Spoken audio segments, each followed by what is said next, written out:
Anyways, everyone, we're back with another Sekhie Reacts to Fate. Today, Ono no Komachi. You gave me 2 Waka poets. Yes. And 600 years of family history. Look, after the last couple, do you appreciate me giving you stuff to actually work with? Yeah, but I feel like the last couple had a drop in the pond, right? You've given me a branching tree. It's a very short tree, but it branches in a lot of directions. You know what I mean? Yes. We actually know relatively little about Ono no Komachi, right? But we know a lot about her family, right? Or her presumed historical family based on 2 no plays as generally accepted lore. And the time period around her and the people she interacted with. And her in the modern day. You gave me branching. That was not what I meant. I wanted a dense character. We're talking about Heian era poets. We had so much on Murasaki Shikibu and Sei Shonagon. So much comparatively.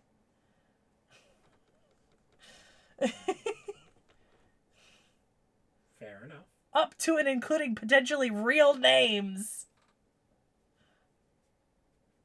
Ono no Komachi is a court name.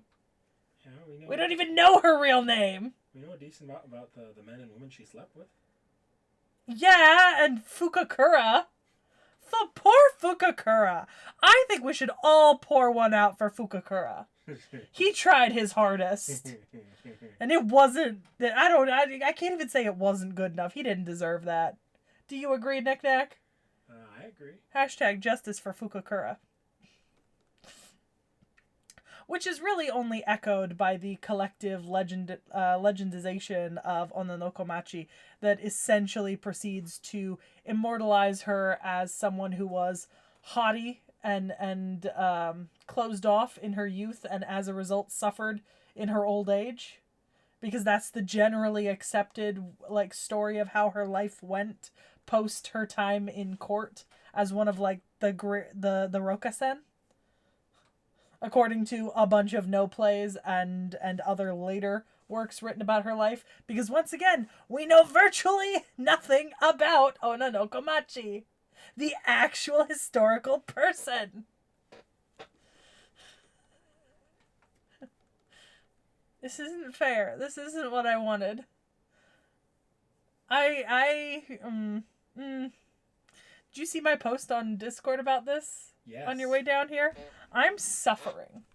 I'm 6 pages into a 20-page article about how Ono no Komachi was legendized in medieval Japanese tradition. It's a really good essay. You should read it. I don't think you will, though. No, probably not. I don't think you have any real interest in this. I mean, I like the character. I like the person.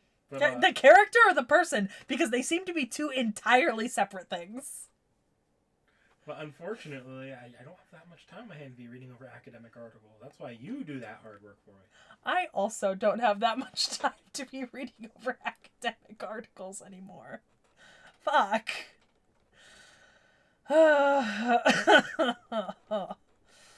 Oh.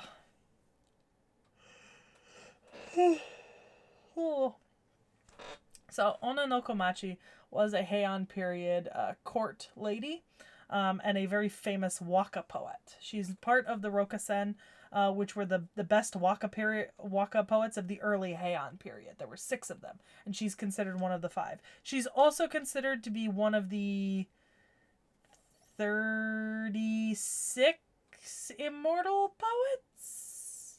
I might have the wrong number there, but it's something like that in Japanese history. Just a group, I think it's 36, of just immortal poets, right? Poets who are considered so important and impactful and good at what they did that they're basically immortalized in Japanese tradition, right?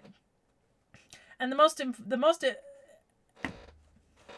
impactful thing about Ono no Komachi's entire life was the amount of people that she did and didn't sleep with. You know, somebody asked me a question in stream earlier today. They asked me, are there any other historical characters who I think might deserve the title of writer in the same way that Maeve got it? And I kind of just giggled and like laughed it off. But like, this woman got around. Yeah. And to be specific, let's be honest. She did not.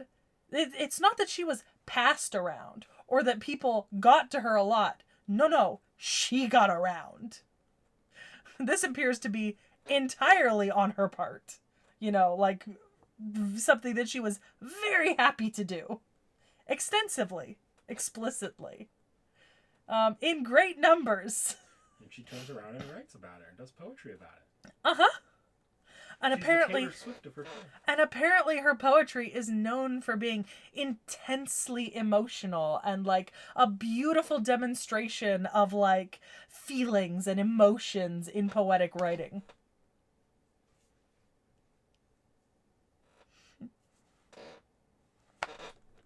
She's the Taylor Swift of her time.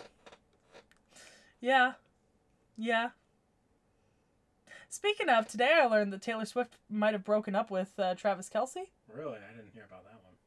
I don't know if it's true or not. Obviously, the world will know by the time this video comes out. But I think I saw something about it today. I've been seeing rumors about that for years now, though. Yeah. You never know. So, Onna no Komachi's poetry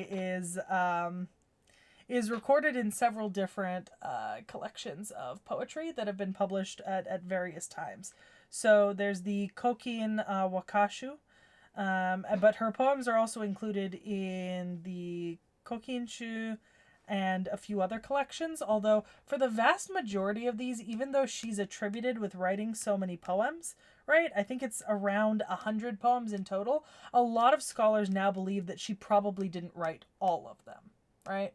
Especially because a lot of these poem collections have like many authors contributing to them, and then some poems are anonymous, some aren't labeled with writers, they're just labeled with locations, so it very much depends. She could have written more, she could have written less, but it's highly unlikely that the count we have of her poems today is accurate to the amount that she wrote.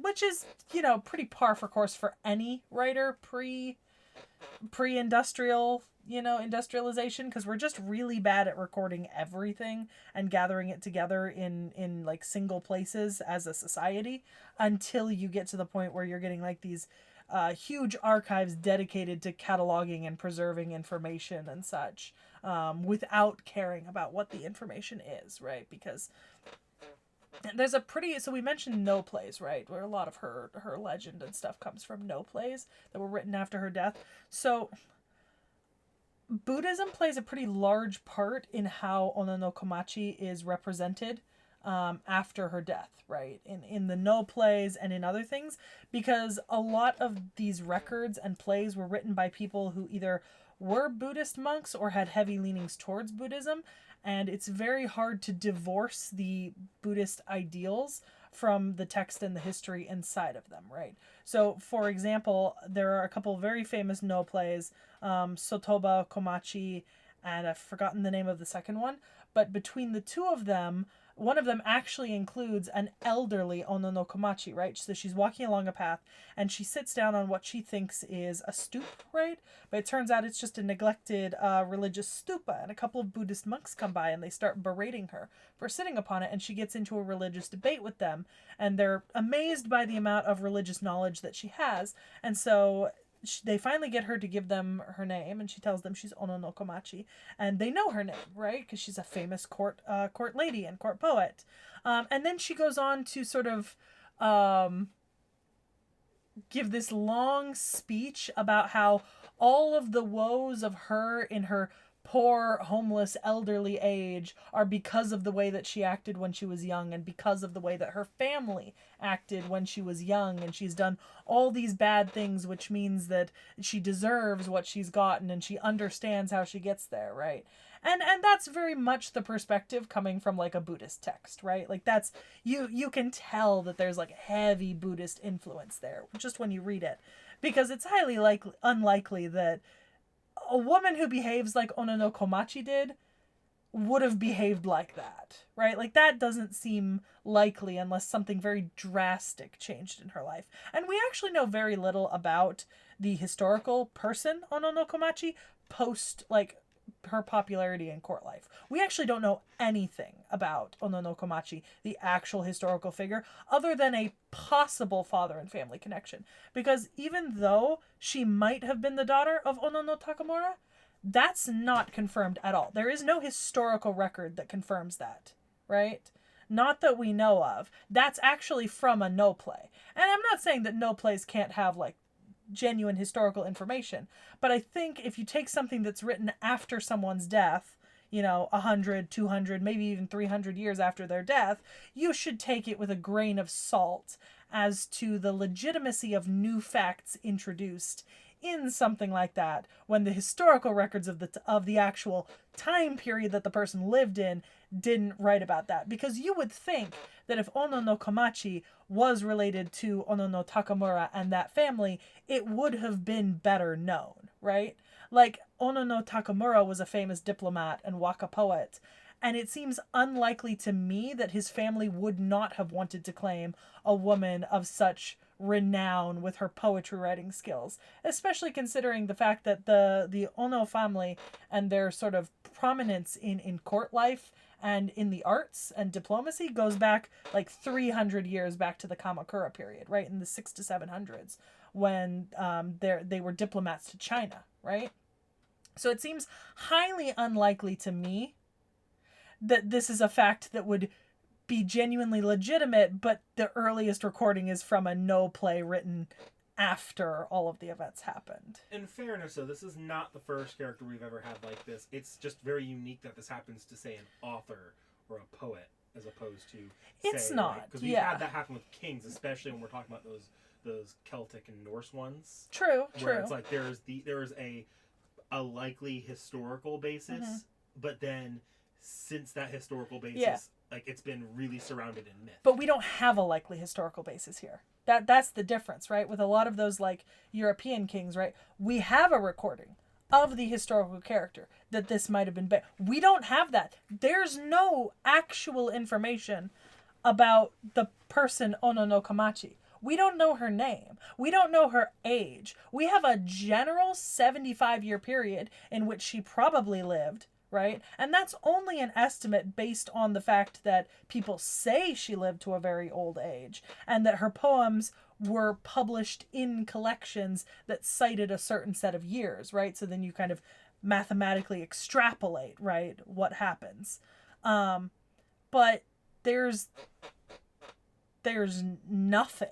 We don't have anything specific. I mean, we have her work. And her work. We have her work, but it's debated that her work was even written by a single person. A lot of the popular theories about her work state that it was probably done by multiple different people, all just using the name Ono no Komachi as like a sort of like court name. That's I'm just saying, I think it's highly unlikely that she would have been actually related to Ono no Takamura and the Ono family and not have been claimed in some other historical record or family text or something. You know what I mean? Like, I just think it's a little odd that they wouldn't have claimed someone of such like fame. I'm not saying it's impossible. I just think it's very odd. Like, you would expect a little bit more. Given that we even know the names of, like, Ono no Takamura's other sons, even though they didn't do anything particularly... Like, he had multiple sons that didn't do anything particularly impressive, and we know their names. Granted, I mean, there's also the different treatment of men and women and in society and stuff like that. It just seems odd. It just seems odd to me. So yeah. I was like, if there's a, because there is some really like beautiful like artwork that's been done of her, especially during like the ukiyo-e period. Like a lot of artwork of Ono no Komachi that's really famous now are ukiyo-e prints that were made like 600 years later, right? And to be fair, she is described by basically every single source as being incredibly beautiful, right? Like that's the common denominator in all of her descriptions. Like some people say that she's cold, some people say that she kind of treats others with very little respect, especially if they're men seeking her out, but she is beautiful. And that, like, I would assume, like, set fact. If enough people call you that pretty, you've got to be pretty. You know? That just seems like facts to me. You might not be pretty in a modern setting, but at the very least you were pretty to people in the Heian period. Exactly. You might not be classically beautiful, but you were Heian period beautiful.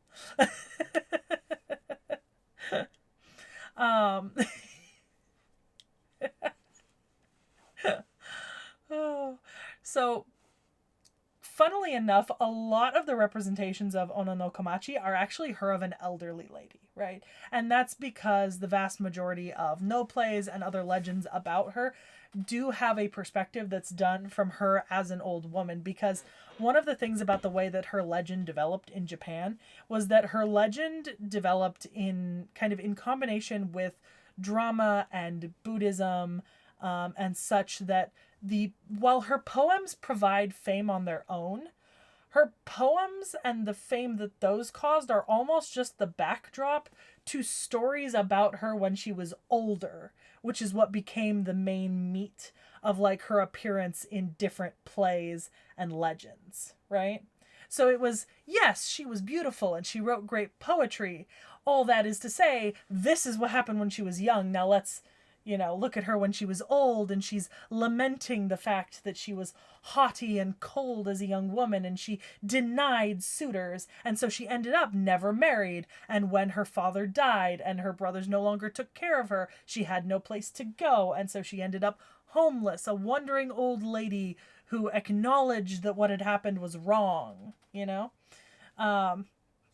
which is just wild as sort of like the way that she became famous, like you would think it would be more about her poems and her beauty and stuff like that, but ironically I think it's just because so many of the legends and no plays that developed very early about her came from that perspective of her as an old woman reminiscing on her exploits as a younger woman.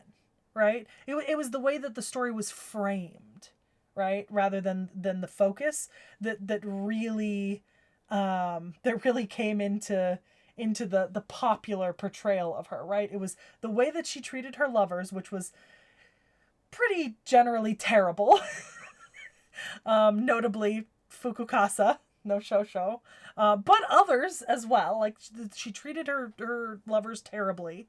And that when she was older, she was often forced to wander homeless in ragged clothes, not beautiful anymore, and this was some sort of karmic or Buddhist punishment for the way that she had acted when she was younger, and her story is a lesson to those around her not to behave like that. And then, of course, there's the actual stories about, like, her in love, right? Like, there are those, and if you read her poems, it's obviously a lot of like sensuality and human emotion is visible in these poems. So like I have no doubts that like she was often in love, if everything we know about like her younger years is true. But actually wild to just see like Ono no Komachi in love. Ono no Komachi, cruel bitch. Ono no Komachi, horribly aged old woman reminiscing on her youthful days. Like, do you know what I mean? It's a little bit of an odd thing to think about in a modern context, because we do tend to think that perception that there's a timer on women is very, very dated and very, very sexist, because it is. Mm-hmm. But when we sit around and think about the context of the era, think about how we read what's that series that we read on Monolith, like that really, really stupid woman who's making all sorts of terrible decisions out of desperation to stay in power. It's the Remarried Empress? Yes. The villainess, yes, in Remarried Empress, yeah. And you have stories about like villainesses and stuff that are just like horrible to their partners or that like that stuff. And those stories often end with those characters in that kind of similar place where they're either exiled or left with nothing to their names, because guess what that society does not necessarily give women the ability to do separate from men. Yeah. You can't have that kind of life and then turn around in your older age and be able to make it. Yeah. No, so one of the academic papers I was reading was about the development of her legend and how the marginalization of women in Japanese society would have played into it, right? Because the way that she behaved was not an acceptable way for women to behave, right? Like the way that she's portrayed as being like very free and kind of like having many lovers and treating some of them very cruelly and denying marriage, right? That is not the way a woman is expected to behave, and it's not the way a woman should behave. And so it feels right that she is punished and immortalized for those wrongs in history that is written by a predominantly male gaze, right? And has like heavy Buddhist leanings. Because the other thing about Buddhism is that Buddhism considers the female body impure. Like traditionally, the female body is the actual example for an impure body. Like in Buddhist sutras, a female body is used to portray like decay and death and sin and evil, because women are impure, because we bleed and we do a lot of other things that women naturally do, and it is impure and disgusting and sinful. I'm sorry. Almost every religion does this. I'm just ranting about this specific one. No, go on. So it's kind of, the paper I was reading made the argument that like part of her legendization, right? Like part of the way that she was made into a legendary literary figure, right? Not a historical figure, because historical Onna no Komachi is not legendary. Historical Onna no Komachi is nothing.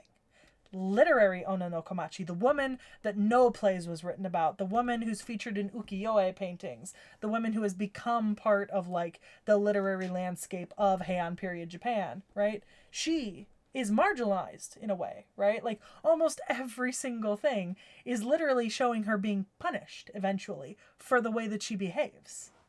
Like, oh, she's a beautiful poet, she's a beautiful woman. She will be punished for her indiscretions and the way that she behaves in the end. It's not great. It's kind of terrible. I mean, we laughed earlier. So in terms of the cruel treatment of her lovers, obviously the Fukukasa story is the most famous. That's the 100 Nights in the Garden Bed story. And what it is this man wants to become her lover. He wants to marry her. And she tells him, if you come to my garden every single night for 100 nights and sleep on the bench in my garden, regardless of weather, regardless of temperature, whatever, and every night you make a mark on the bench, after the 100th night, I will become your lover, right? So this man, he visits 99 nights in a row, right? Like 99 times he comes. Rain, shine, snow, heat, everything. He comes, he sleeps, he makes his mark, and he leaves. And on the 99th night, he dies. Whether that's because exposure or some other thing, but he dies right before getting to the finish line, right? And she has no real grief for this. She does not care. This is just a stepping stone she put in front of him that he failed at, right? In the way that it's portrayed. That's pretty heartless. You gotta admit, that's pretty fucking heartless. But then you have, like, the speculation about her and Ariwara no Narihira, because their poems were placed side by side in a poetry collection, and a lot of people read them as poems that are responding to one another and showing like love and sensuality and stuff. So you have like these two very different stories about the way that she treated people, and then like the later no plays and such that talk about like her in her old age lamenting about all the things that she did wrong that caused her to become like this. There's an argument someone made, right, is that yes, Ono no Komachi participated in behaviors that wouldn't necessarily have been like generally acceptable, right, for a marriageable woman. Oh, yeah. But part of it also has to do with her family, right? Because in several plays, it's explicitly described that her father refused the offers for marriage. Her brothers would not allow people to make offers for her because they wanted to make her an empress. They groomed her to make her an empress. They wanted her to marry someone high ranking, but then she never got that offer, and so she went years and years without being married, and then all of a sudden she was old and she was not desirable anymore, and her father died and there was no one to take care of her. And so it's like, yes, she might have been this cruel, heartless woman, or, you know, maybe she just didn't like that one guy, right? She had another lover at the same time. But also, women in Japanese society don't have that much freedom, especially during the Heian period. Like, women in Japanese society, in general, until recently, do not have that much freedom, right? It's completely logical. Like, her parents would have been in charge of her marriage offers, right? If they'd wanted her married, she would have been fucking married. Let's be real here. If they had wanted her married, she would have walked down that aisle under duress or not.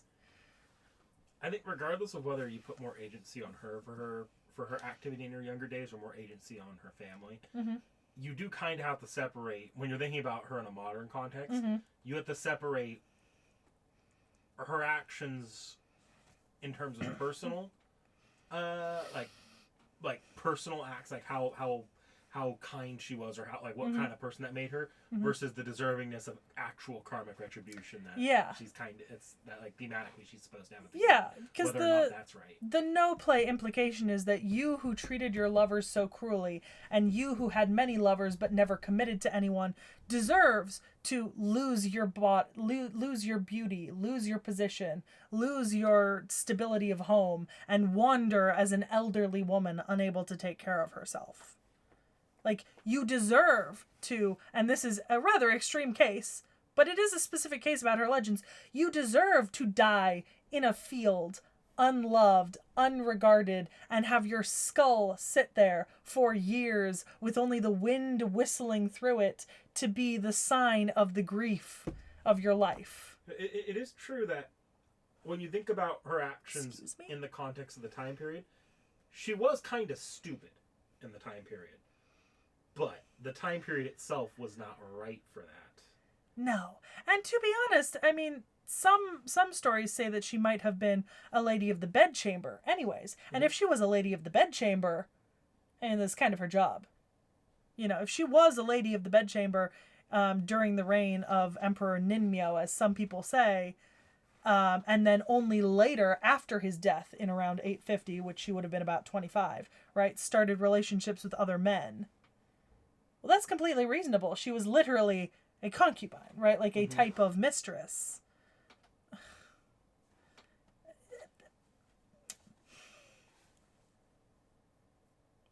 She's interesting.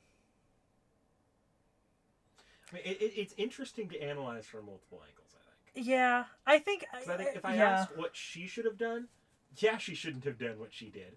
But if I asked, should it have had to be that way? Yeah. But was she a lady of the bedchamber? Was it just that she had a dedicated lover who could not marry her, and she turned down other men who tried to become lovers? Like, we're missing significant chunks of the story, right? We're missing her side of the story. Well, no, we're talking about multiple different characters. In a way, we're talking more about an idea of women of the time period when we're talking about these no plays. Yeah. Because we don't have any real information on her historical.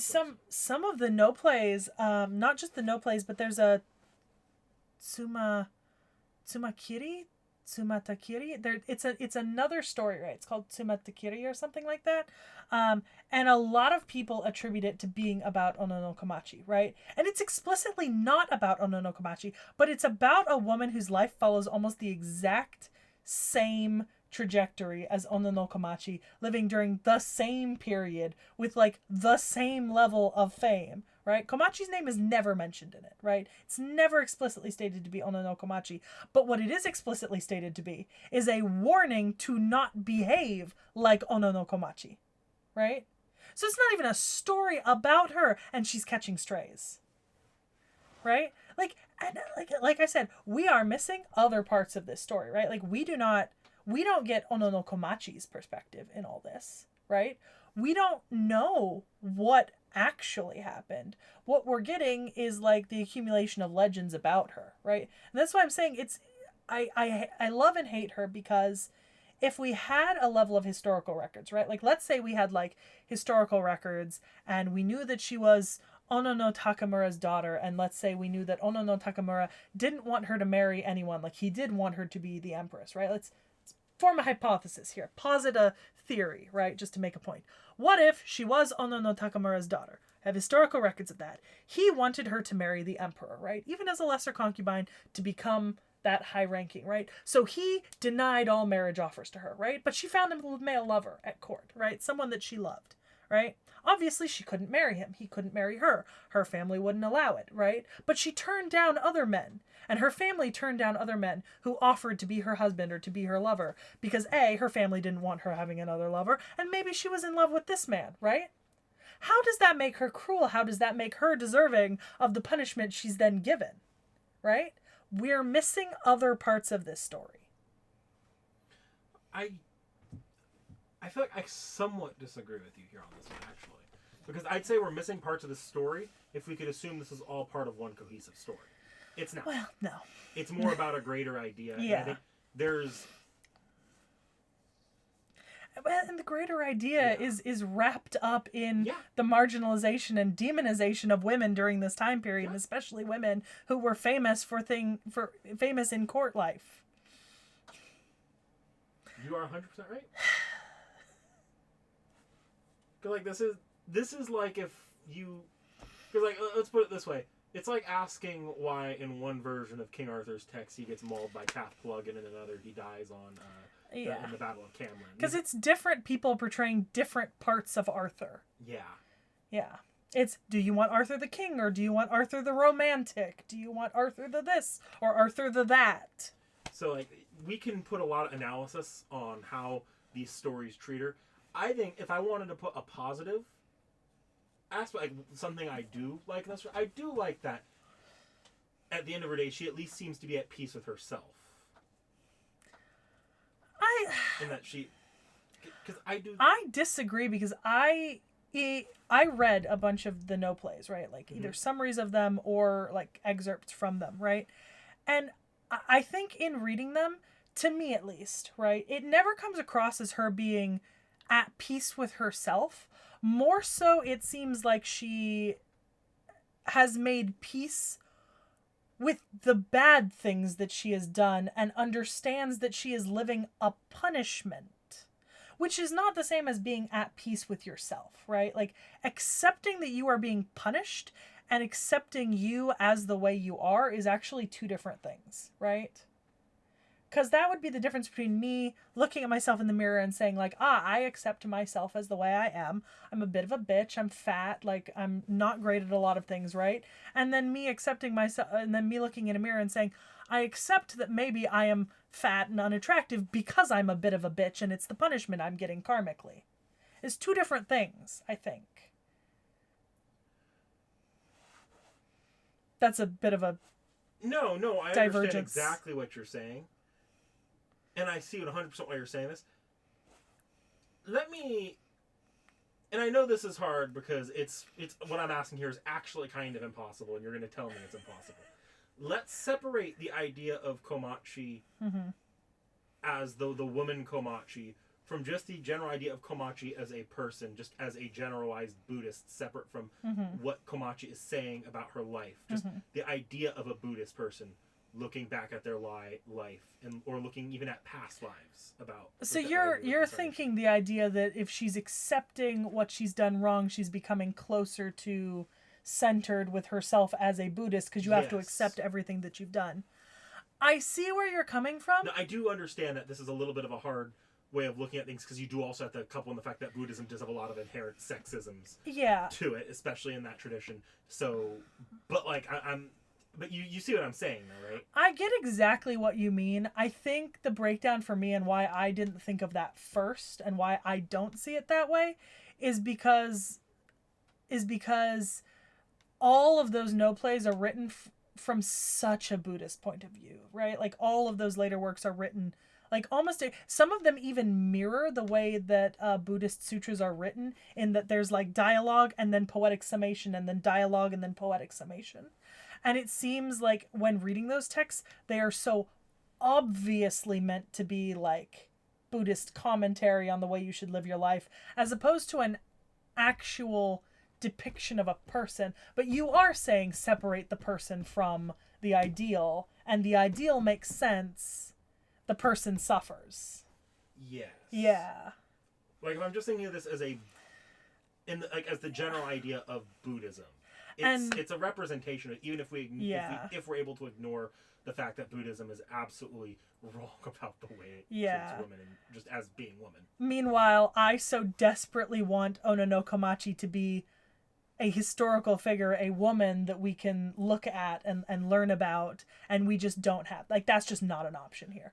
Ono no Komachi, as we know her, is a Buddhist literary character, essentially. Now, I mean, obviously she's a literary character outside of Buddhism, but like intrinsically her creation as part of Japanese literary tradition is tied to Buddhist narratives. And the Ono no Komachi that, we talk about in the legends is a literary figure, not a historical one, right? Might be based on a historical figure, but is inherently a literary creation. But I also think your way of looking at it's not wrong. Actually, I think it's very, very good to analyze these texts from your lens. I just wanted to present that alternative lens. Yeah. I have to admit, though, I can't really say much to or for, like, in terms of her poetry, because I actually don't...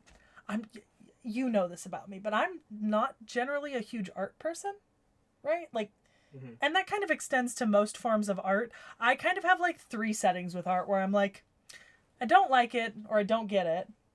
This is nice, and I really like that piece of art. Not necessarily because it symbolizes it. It's just, I like the colors, or I like the shapes, or I think it looks pretty. Do you know how long it took me to get a good podcast discussion out of you in that first season of our... I'm not... Books I can do. Art, like paintings, prints, and to a certain extent poems, right? I really struggle with. I mean, even in poems, generally I gravitate towards poems that are longer, more involved. Like there's more there to kind of pick apart and look at and analyze. Like I just in general gravitate towards longer poems. And so Waka poetry is uniquely in a space that is like very bad for me when it comes to looking at something and trying to recognize emotion or beauty in it, because I look at like things like Waka and haikus occupy the same space for me, and I'm like, it's 5 lines, it's like 3 words to a line. Well, I think haiku in the West has often lost a lot of its meaning, because there's supposed to be beauty in its very construction. It's based off, like, you're supposed to be writing it in Japanese. I think Waka also has a similar thing, because Wakas are also very short poems meant to like capture fleeting moments. And so first of all, I'm having to read translations, right? And I double checked. I read like multiple different translations of some poems. No 2 translations were the same. Right? It was always like a different word or a different adjective or something. And so I'm like, different people translate it different ways, which means I can't be guaranteed I'm actually getting the meaning that's implied. Right? Well, when you're or that it matters that certain words are being translated differently. Like maybe it doesn't matter. Maybe the Japanese word that they're translating could be used in all 3 of these contexts, but I don't have that context, and so for me I'm just like, is it this or this? I would like to know. Do you want me to open up a bit of a Pandora's box here? Can I finish my tangent first? Go ahead. So Waka poetry is just, it's nice. I feel bad. I can't like look at it and see like what I think other people are seeing. I know that other people look at things like haiku and waka and they get like a lot out of it. I don't. I have yet to figure out how to do that myself. I don't think a lot of Westerners actually get a lot out of haiku and waka, to be honest. Because, like, what you get is a Western recreation of the idea of haiku and waka. Mm-hmm. But when you're translating poetry, especially, and this does become a problem when you're translating, say, Japanese works that have poetic elements in their, what is it called? In their,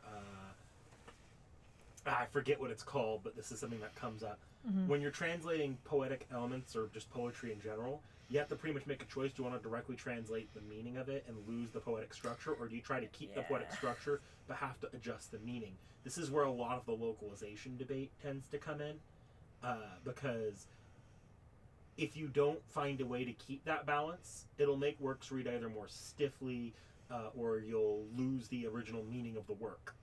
Yeah, well, so I read a bunch of her different poetry, but this is the one that's pulled up on Wikipedia, right? Mm-hmm. And so even in this one, you look at it, and, like, every single word used in it has, like, multiple different meanings, right? And so we have, like, one translation, right, that we're getting from one author, but another author probably translates it slightly differently, right? And for me, I look at this, and what I get to read is, "A life in vain, my looks, talents faded, like these cherry blossoms, paling in the endless rains, that I gaze out upon alone." You want me And to I'm point like, out and I'm like, here's the thing. I get what the poem is telling me, right? She's looking at cherry blossoms in the rain alone, and she's reflecting on, like, her looks and talents having faded and her life not amounting to much.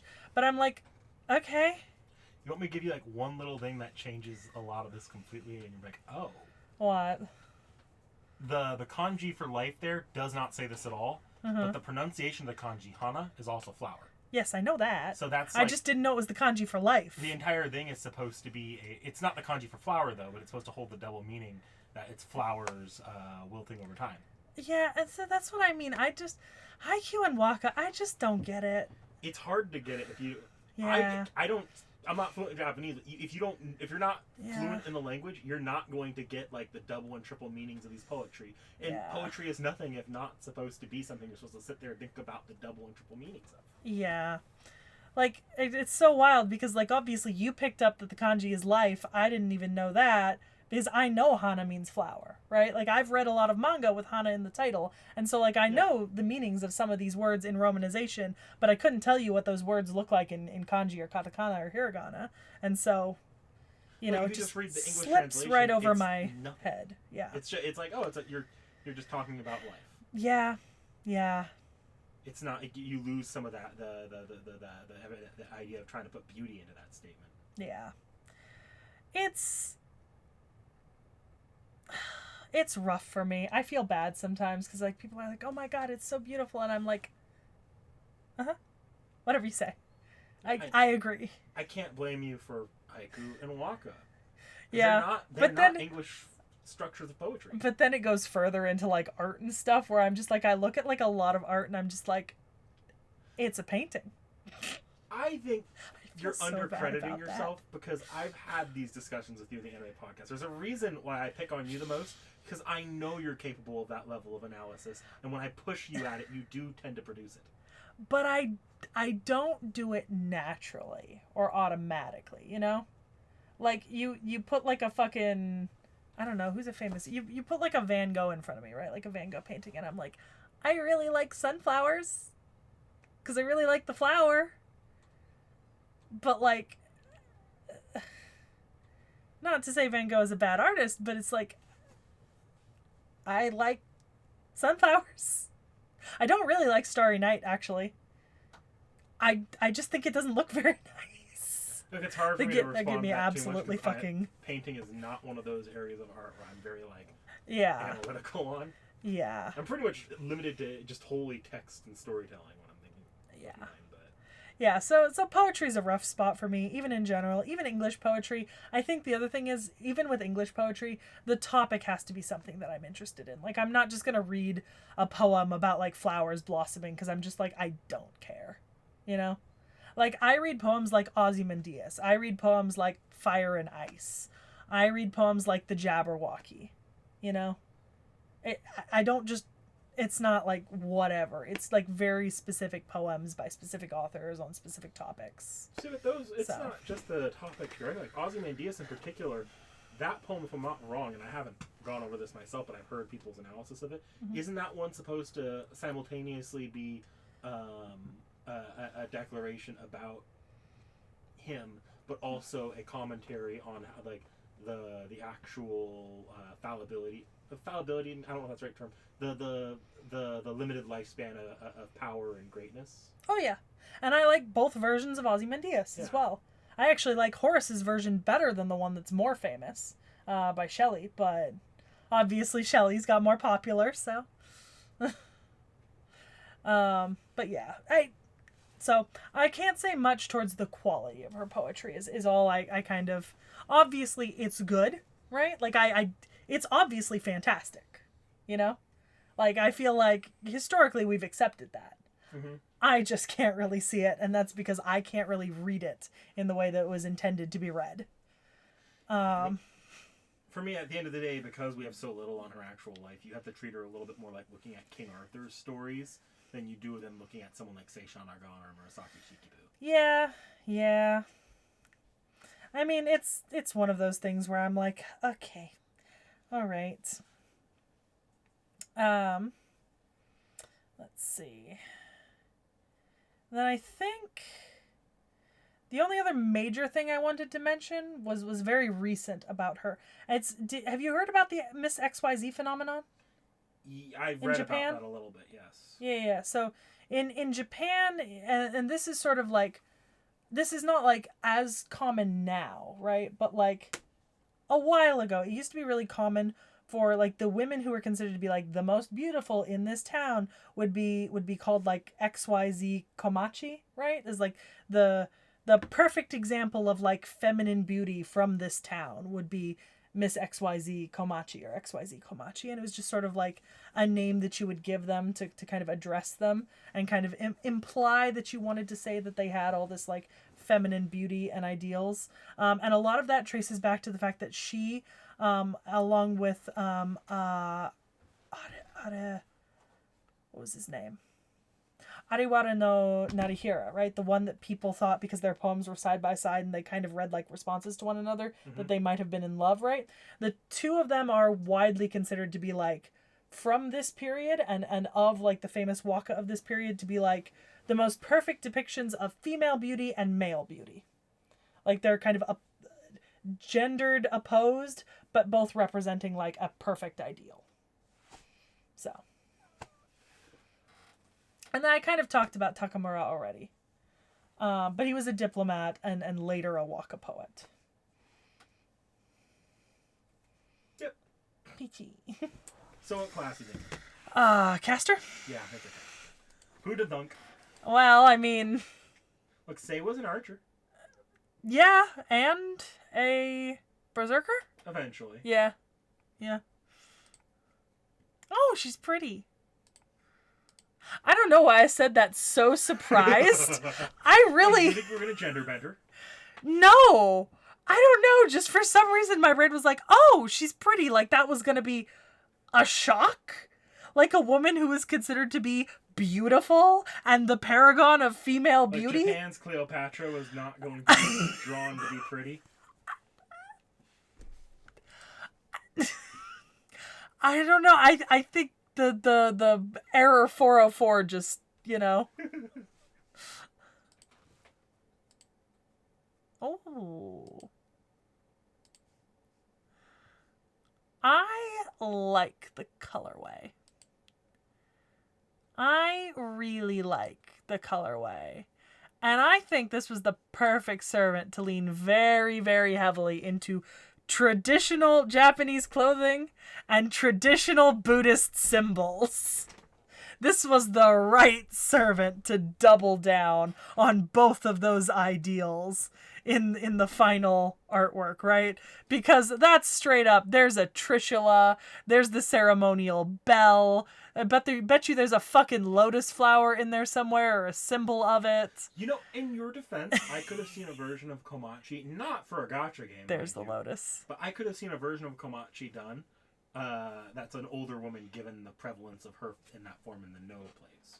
That's fair, actually. And I still think they would have found a way to like have like that beauty to it. But... Oh yeah. I really love how heavily we're leaning into the Buddhist inspiration here. And not just the Buddhist, but we talked about this a couple of videos ago, that Buddhist Hindu combination of like all those elements of Hinduism that affected Buddhism and then transmitted into Japan, bringing like these bodhisattvas that were Hindu and then Buddhist and then became Buddhist and Japanese, you know? Mm-hmm. I also really love the pink-blue colorway, because that's the main here, is that like the contrast of pink and blue and purple in the middle, which I'm assuming you can see because it's not red-green. Yeah, blue and purple can be a little close to each other because of the red and the purple. Yeah. And pink and purple are pretty much indistinguishable from each other for me. But... Can you see like the change distinction? I can kind of like see through that her there's outfit? a change in color as time goes on, but it's nothing I'm particularly able to discern really well. If it matters at all, and this is because I think it's interesting, right, is we start from like very light blue up here with like this really heavy like hot pink that goes down the center of her outfit, but then as we follow it down, we actually introduce like darker blue to a very light purple, which becomes a very dark purple on the edges here. And like a dark purple right at the center, but then a lighter purple around it, and then back to that magenta. And I actually really like the interplay of like blue, purple, and pink together. Personally, at least. And they kept that color path through all of the arts, because here we still have blue and pink and purple kind of all intertwining. And it's always like this pink to purple to blue, or blue to purple to pink, you know? I wish I was studied in color. I'm gonna look back at her arts. Yeah, it's even more colorful in these arts than it is in the Right? Yeah, and it's easier to tell what the what all of the Buddhist symbols are here, you know.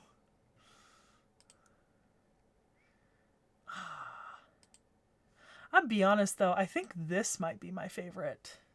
It is really nice. My favorite art of her. I think it's the second Ascension, because I love the hat with the little flowers hanging down.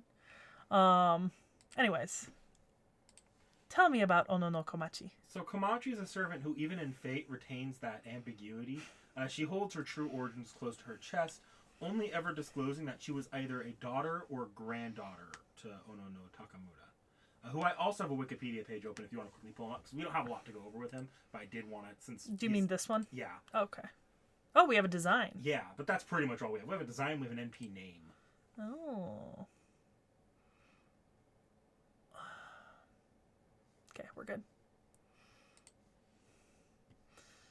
So yeah, I wanted to go ahead and let you see him because this might be the only time he comes out, but there's not a lot. Look, he looks very cool. Yeah. But also I assume it's the same artist who drew both of them. Yes. Because there's similar elements to their outfits. Like for example, the fact that their clothes appear to be made out. I'm assuming that those are strips of Waka poetry sewn together, right? Like that's what this is supposed to represent. Because these are strips with writing on them. I think you might be right about that. And since they're both Waka poet, because let me flip back real quick because I want to see her design too. Because I didn't. Yes. Yeah. So strips, and the writing is different on each one. 2 lines or more, depending. Yep, you can see them even in here. All of them have it. Well, not the third ascension, but yeah. We'll take a crack at what our third ascension is supposed to represent. yeah, the Buddhists. The Buddhist Ono no Komachi. So, we don't need to really go too deeply into him today. He's also not playable, so there's not a lot we really could have done. Mm-hmm. But Komachi I will take a look at the art though, real quick. That's adorable, especially since he looks so unhappy.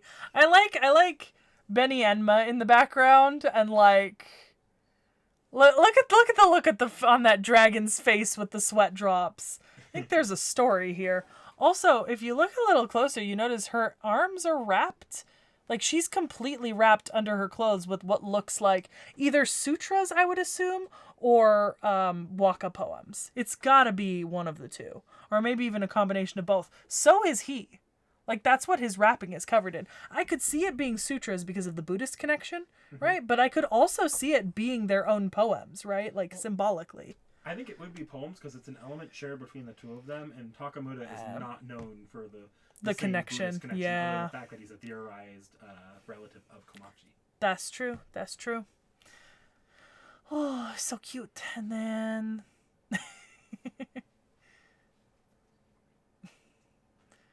It's very cute because if it is the same artist who does both of them, these are two very different characters because it's round and cute and angular and hot.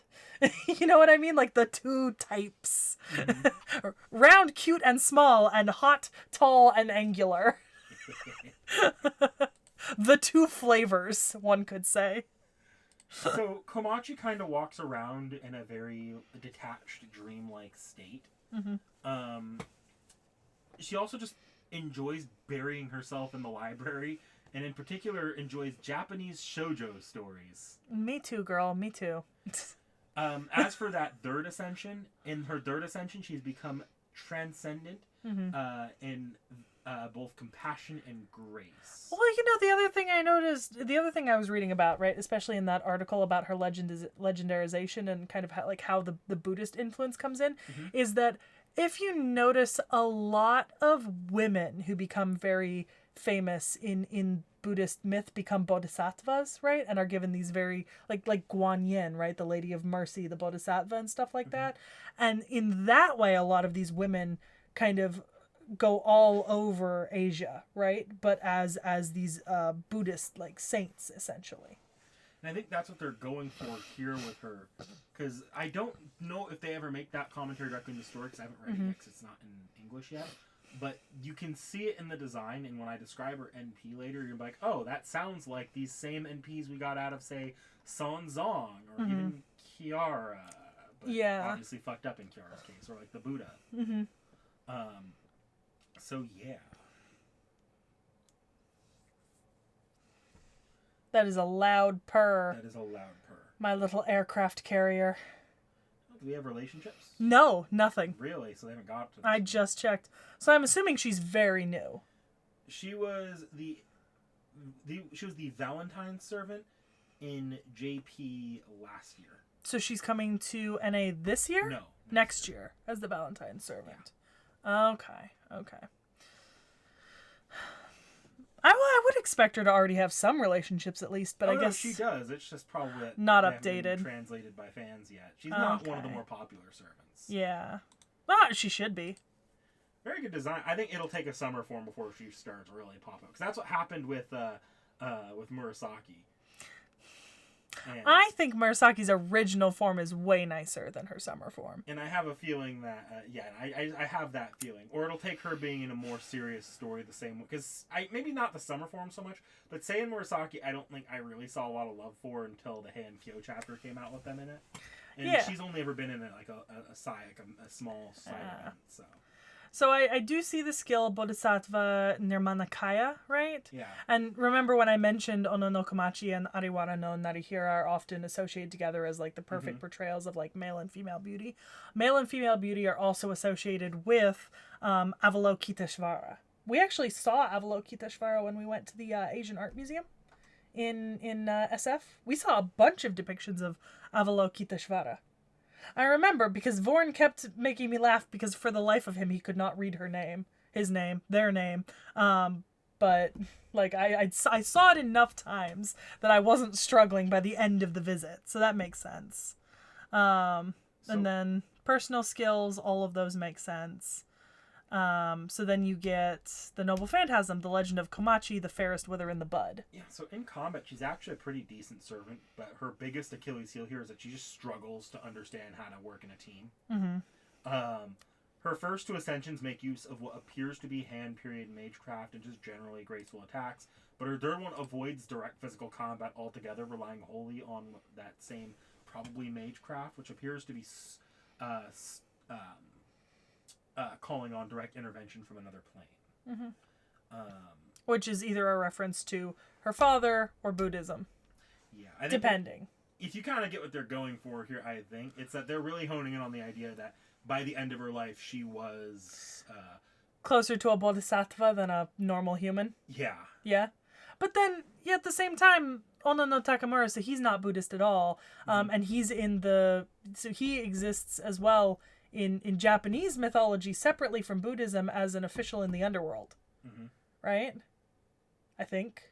Possibly. I don't know what fate does with him, so I don't know if we're because I'm pretty sure, like, at least legendarily, Ono no Takemura is one of the names listed as one of, like, the underworld officials in, like, Shinto religion, right? I think so. I think I remember reading that. Anyways, same illustrator did Kamazotz. So, kudos to you. You've now made 3 characters that I would smash. I've not seen the rest of the characters they did. Wait, so which 3 are you talking about? Kamazotz, Komachi, and Takamura. The father, the daughter, and the holy bat. Yes. But I've not met Alessandro di Cagliostro, Theodoric Alter, or I guess Le Comte de Monte Cristo is not. That's the Count of Monte Cristo. Is it? Yeah, that's just what they go the full French. Okay. I've met the Count of Monte Cristo too. Wouldn't smash him. Yeah, why wouldn't? And then Haiti, who I don't know who that is. So. But their name is blue, so they mean something. Haiti. Haydee. Oh, that's a character from the Count of Monte Cristo's, like, fate story, if you remember that. I remember now. Yeah. Anyways. So, her Noble Phantasm is the Legend of Komachi, the fairest wither in the bud. This NP is a representation of her 9th poem in the one that was famous, the one that got included in the Ishin. The one that we were looking at earlier. One called, it will summon a cherry blossom tree that will wither. Any who see it immediately undergo the 9 stages of decay, which is actually rather horrific when you look into thing. It. Isn't that also a Buddhist thing, the 9 stages of decay? The Buddhist 9 stages of decay. So the fact that I brought up the fact that in Buddhist suture, so Buddhist drawings, right, that depict the 9 stages of decay, use a female body. Specifically because women bleed from their vaginas. And that's impure. So when showing death and decay, it's more appropriate to use an impure female body than a male one, because male bodies are pure. You'll be pleased to know I don't think her attack has any anti-woman properties, so we're not leaning into that thing. If it had an anti-woman property, that would actually be kind of hilarious. I would flip this table. But no. I would flip this table. For those unfamiliar with the 9 stages of decay, stage 1 is distension or bloating. Mm-hmm. Stage 2 is rupture. Mm-hmm. Stage 3 is the education of blood. Stage 4 is putrefaction, which for our non-true crime people is the process that creates the smell of death. Mm-hmm. Stage 5 is discoloration and desiccation. Desiccation, which, by the way, I promise you, discoloration happens before putrefaction. Stage 6 is the consumption by animals and birds. Which, once again, happens earlier than desiccation. Stage 7 is dismemberment. Which dismemberment only technically happens when the body is interfered with by outside forces. Stage 8 is the reduction to bones. I feel like we skipped like 15 steps here to that. Well, no, you just should have... Desiccation should have been after that, but before this. And stage 9 is the parching to dust. Basically, you just fucking waste away to nothing. Which is not... Like, bones only turn to... Bones turn to dust in specific geological instances. Like bones react differently depending on what is around them, right? Like, a bone is not just going to reduce itself to dust for no reason. It's going to reduce itself to dust because something around it is affecting it, right?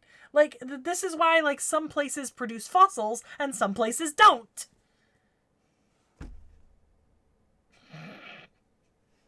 It's okay. People in history were stupid.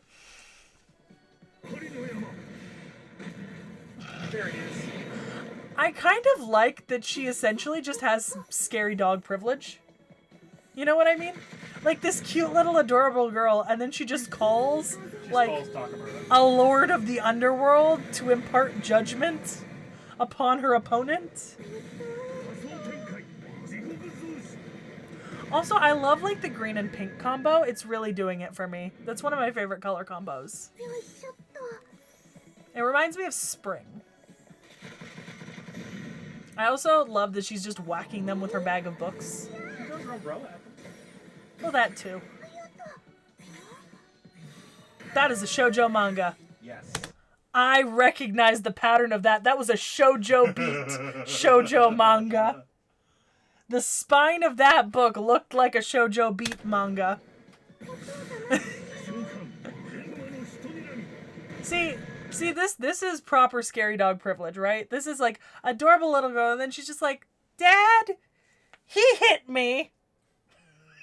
And then man rises up from the underworld to cast down infernal judgment upon you. Hashtag best NP anime, best regular animations so far. On the bike, the pink bike with the bell. Ding ding.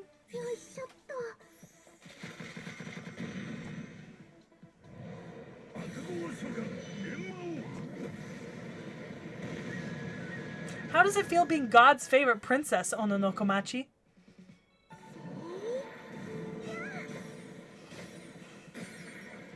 I do appreciate that fate didn't just go that bitch in Ono no Komachi's younger depiction. I know. But also, how does it feel being God's favorite princess, Ono no Komachi? This feels unfair.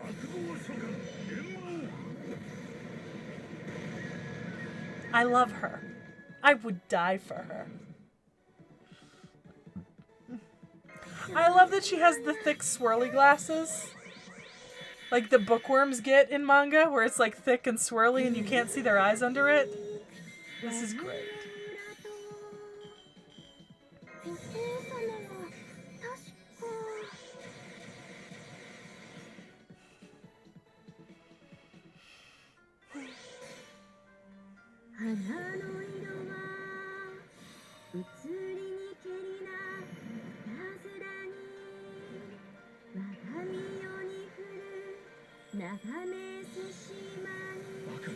She just recited her 9th poem. Yes.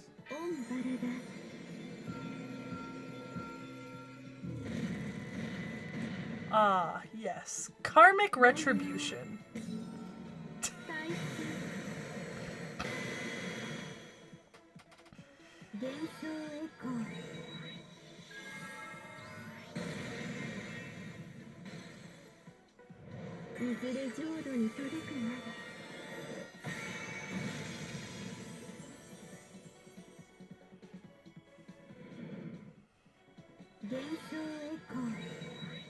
This is so Buddhist. The Buddha himself is jealous of Ono no Komachi 3rd Ascension. Do you know what I mean? Yes, I know exactly. There are Buddhist monks in this game who are less devout than this depiction of Ono no Komachi. Ben K looks less Buddhist in comparison.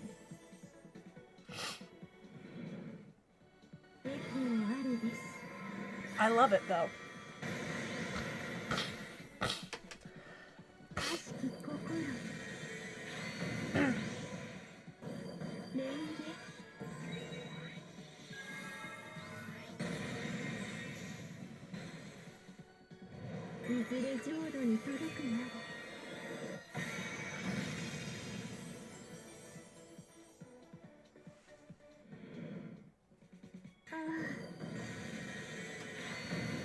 I love she just opens up like a portal to presumably the void outer space and then hits you through it.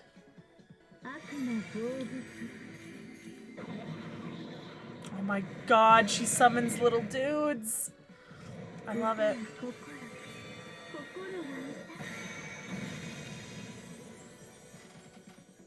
Oh no, no, Komachi, the woman that you are. I love you.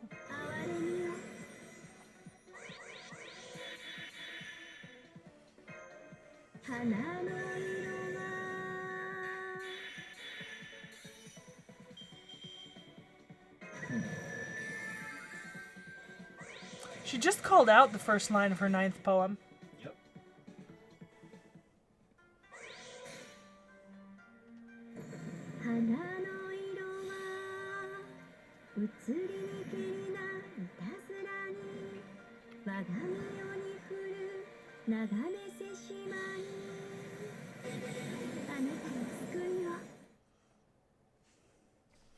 Death by Cherry Blossom. Byakuya would be proud. That's a reference you don't understand. That's okay. Someday you will. We should be pretty short on CEs, I think. That's not a good thing. I know. Look at her with the little thick swirl glasses. I love it. I love it.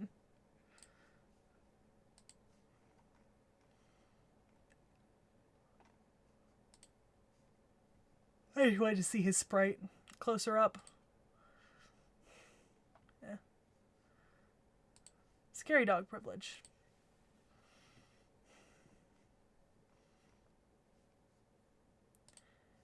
Hey, we get to do one of these again. Okay, hold on.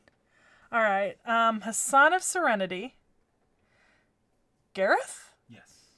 Ono no Komachi. Yep. Galatea. Yep. Napoleon. Yep. I'm skipping him. I might come back to him later, but I'm skipping him for now. Skahak Summer. Regular Skahak Summer, not Skahak Scotty. Hang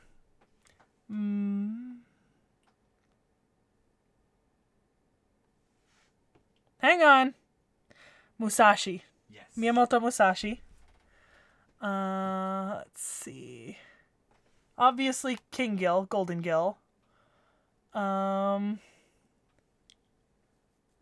see. Is that Carmilla Summer? I think so, yes. I think that's Carmilla Summer. This is an altar, isn't it? Yes, Oki to altar. Oki to altar. Okay. Lily. Yeah. Altar. No, Lily. Just Altria. Yeah, Lily. just Altria Lily. Yeah. You should know who's next to her there. That's my baby. That's my baby. Not Penguin Girl, but I have her summer. Yeah. I have her summer. That is not her summer, though, is it? That is her summer. It is her summer? It's Melusine summer? Yeah, you can tell because she's got Yeah. a bikini top on. That's fair. That's fair. You do also know the person. Is that Amaterasu? No, you don't know that person. Okay, I don't. I do know this person. Have we gone over that person yet? They look familiar. Do I not know that person? I don't think you do. I don't remember. Was going that over person not in the round table video somewhere? them. I don't think we actually covered them in the roundtable video. They look familiar. Like, they are kind of part of the roundtable lore, but I don't think we covered them there. No. Did we? When we did the Fairy Nights? I'd have to go back. Comments, if you could go back to our 12-hour roundtable video and tell us if we covered her or not. Nada. Nothing. You don't really know her. Okay. Kind of know her, but not really. Nothing. You do know him, actually. Okay, I do not recognize him. That's Sojiro from Mahotsukai no Yoru. Thanks, I hate it. I actually did pretty good that time. Okay, alright. There's a video there this time. Yeah, hold on a sec, I'm gonna... Oh, look at the foods! I would like all of those right now. Please. It's a transformation scene? Sure, why not? Take me to YouTube, let me...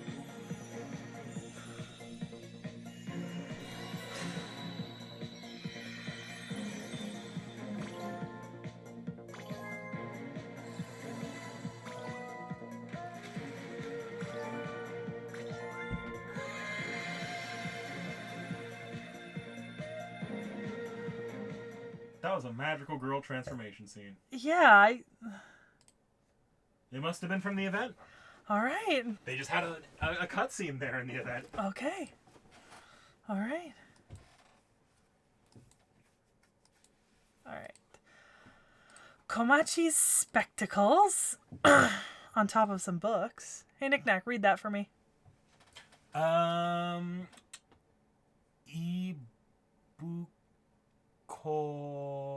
I don't know the Ibuko.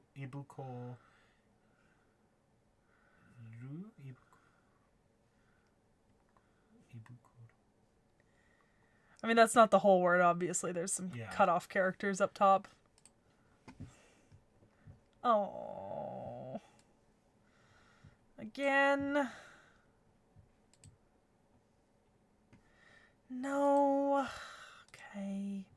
Whenever you have a character who's not out yet, that's all that you're going to get. But I have to go to the full site.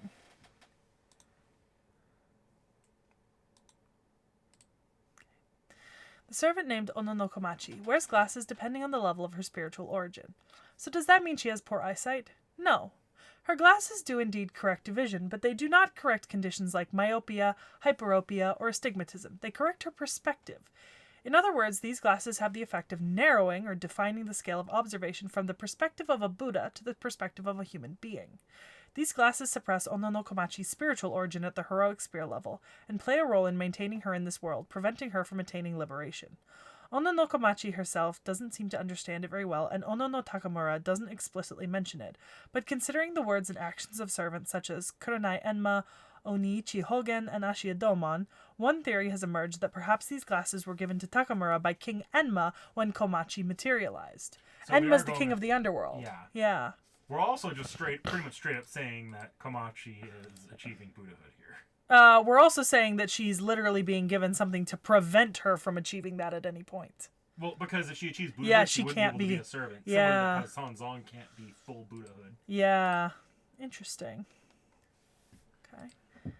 Set of favorite shoujo manga.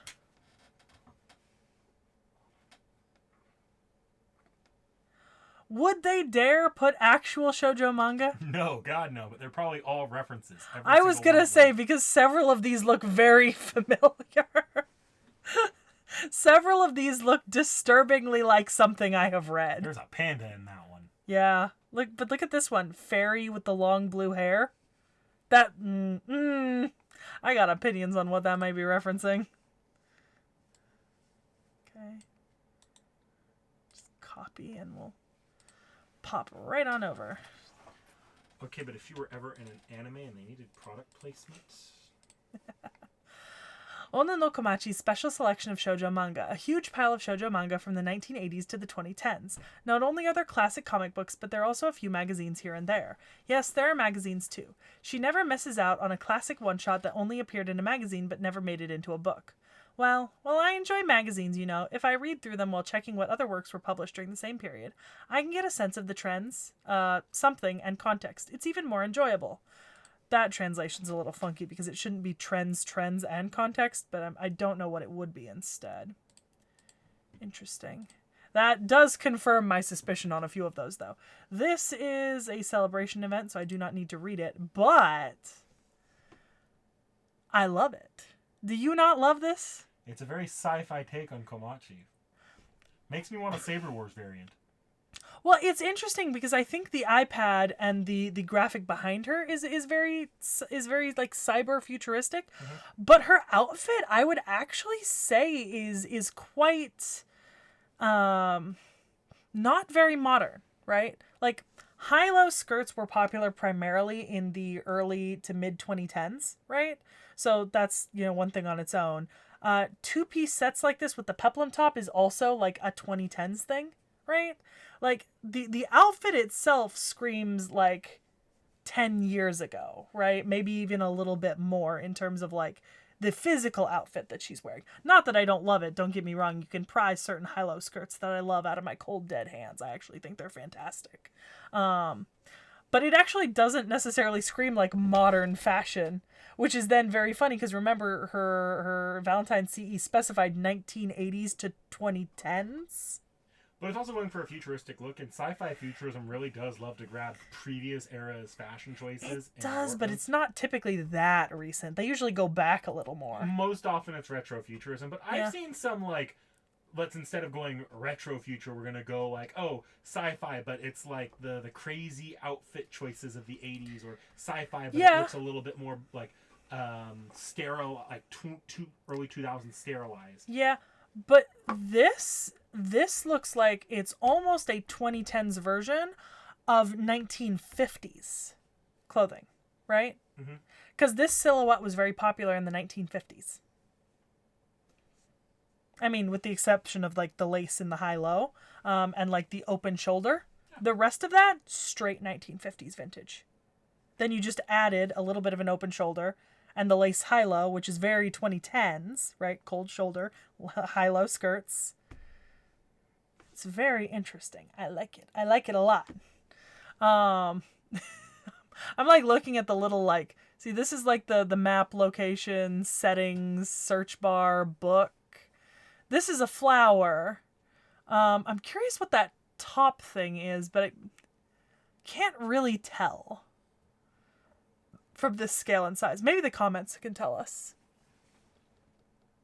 Yeah, I can't. I think it's probably something fate adjacent, but I just can't tell what it is. Or could be Buddhism. Could be. Could be either or. Yeah. Anyways, I am surprised. Oh, there we go. Yeah. So yeah, Komachi, how you feeling? I would die for her. I love Ono no Komachi. I'm rolling for Ono no Komachi when she comes out. You have you know, it's not even this next Valentine's. I know. So you have time. I got time. Good, because I want Janako this year. Look, you'll get Janako eventually. You want a lot of non-limited servants, and eventually you're just gonna get spooked by one of the ones you want. Like, I can see this is an absolute win. I've only ever been spooked once on a targeted banner, and that was with Estrella when I was trying to roll for that other character. Mm-hmm. So I need more spooks to happen. So,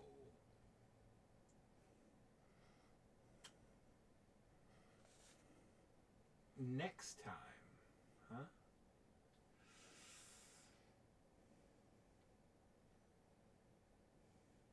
Come on, Nick Nack, you gotta be more prepared than this. Okay, I'm gonna break this awkward silence. Finally. For our next servant, I think we should not let Satanta anywhere near them. Buddy, as Satanta's #1 fan,